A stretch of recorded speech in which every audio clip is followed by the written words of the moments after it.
This video is sponsored by FreeFlow, more on that later. Today, we have the top 5 mistakes Roblox builders still make, and how to fix them. Number 1, the toolbox, guys, using free models. Now, this, I will play devil's advocate. The toolbox is simply amazing, and helps whip at least bare minimum concepts. However, when you use only toolbox stuff, you run the risk of scripts that can be viruses, which can either lag your game or teleport your players to other games, and that's not going to help you in the long run. Another thing is a lot of the assets in the toolbox are pretty dang unoptimized, and you do not want to have a fully unoptimized game with scripts that cause lag and possibly scripts that steal your players. Oh, guys, the toolbox is a fantastic thing, but make sure you're being careful when you use it. One more thing the toolbox is good for, so we're not just hating on it,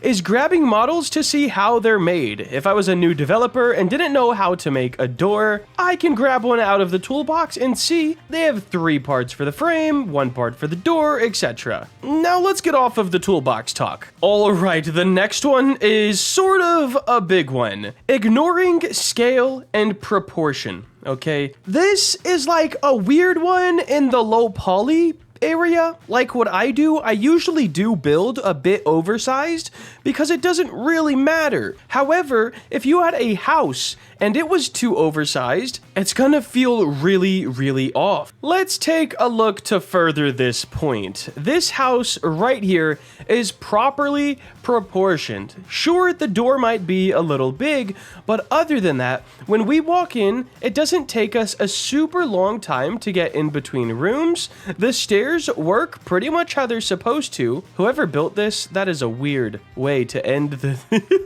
the steps. Okay, that's off topic though. Proportions can change your builds from being very nice to walk around, very fun to play in, to the opposite. Let's take a look at bad proportions. Here we have the exact same build. However, it's massive. If we walk up to this door, things are gonna start getting a bit strange. The welcome mat is about 5 times as big as our player. The door, we're not even tall enough for the step plate of the door. And when we walk in, it just makes us feel like we are an ant playing in a world that's way too big. If we try to use the steps, it's barely working. It has to manually climb each one. And just overall, the vibe of this house is no longer the same. However, if we were role-playing as a mouse, these proportions would be epic. The best way to keep your proportions correct is go up to avatar,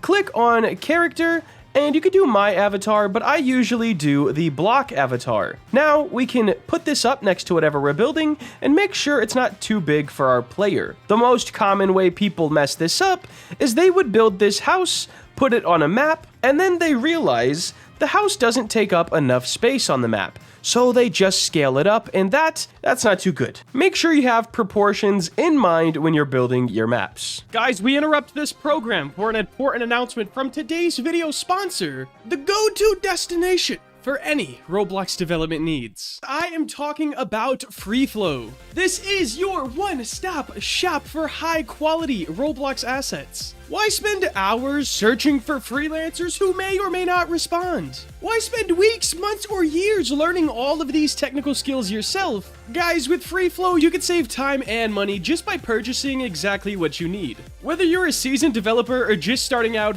FreeFlow's got you covered. With hundreds of assets and maps to choose from, no need for any special skill or technical know-how. Just browse, buy, insert into your game, and it's that simple. So if you want to level up your game without breaking the bank, check out FreeFlow. It's the first link in the description, and thanks FreeFlow for supporting the channel. Let's get back to the video. Up next, guys, this one has to be studied, okay? A lot of newer developers don't even know lighting is a thing, and let alone how to change their lighting, or what settings to change it to. The first thing I must say is it does depend on the game, but second, you don't have to be a lighting wizard to make good lighting for your game.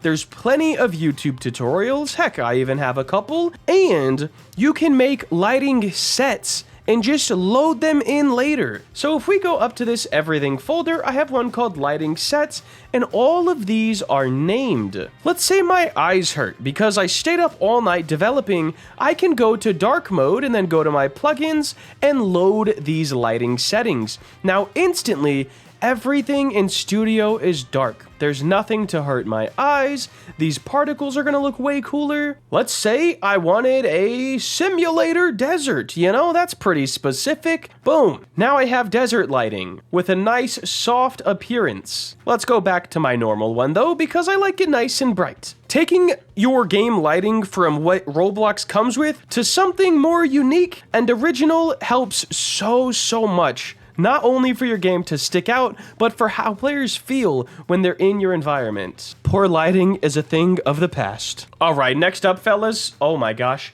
Number 4, I can't relate to, at least anymore. It used to be an insanely massive problem, and I have learned from my younger self. Make sure you're organizing your Explorer as you go. As you can see here, no matter where I'm at in the game, I can easily get to whatever I'm looking for. And if I wanted to, for example, take this studs asset pack, I could copy and paste the whole folder into another game. However, if these were all called model and everything was ungrouped and unfolded and just everything that it shouldn't be, it wouldn't be too fun or easy to navigate around this place and get what I need. Leaving parts unorganized or unnamed makes your game a lot more of a struggle to work on, especially as the game grows. So just do yourself a favor and organize your workspace. And last but not least, guys, it's not a huge problem in the low poly area, since